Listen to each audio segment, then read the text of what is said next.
about different groups that become slave raiders all day. There's lots that we could mention, but two more that I want to just introduce very quickly because they are important to our story later are the Yamasi and the Creek. And these are new peoples that are forming, these confederacies that are emerging, both the Yamasi and the Creek. They're made up of remnant populations from chiefdoms that have collapsed, from villages that have been targeted by slave raiders, and those that have been hit hard by disease. And so the Yamasi and the Creek are important because along with the Chickasaw, they are going to be the principal slavers, the principal allies of the English from the mid-1680s on to the Yamasi War.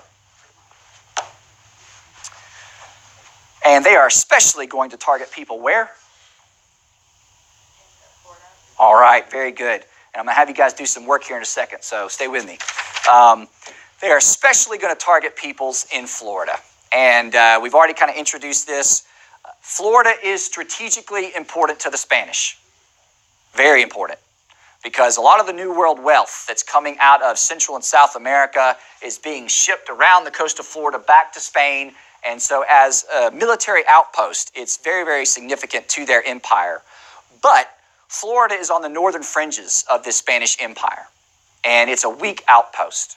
And they're more concerned with bringing this mission system to native peoples of the region, trying to convert them, trying to assimilate them, and it has limited success. I'm not going to get into all the details there because we have a short class, but they're particularly active among people like the Appalachee, who we read about. A group of about 10,000 or more heavily fortified towns around modern Tallahassee, and they're going to have a fairly close, not a perfect relationship, but a fairly close relationship with the Spanish.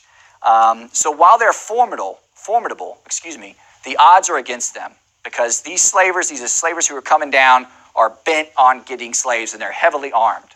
And so they are going to, if you look on the map here on the right, if you look on the map, you can see that as early as the late 1650s up into 1711 to the getting towards the Tuscarora and Yamasi War, you can see how extensive these raids were. That they even went to the tip of the Florida Keys looking for Indian slaves.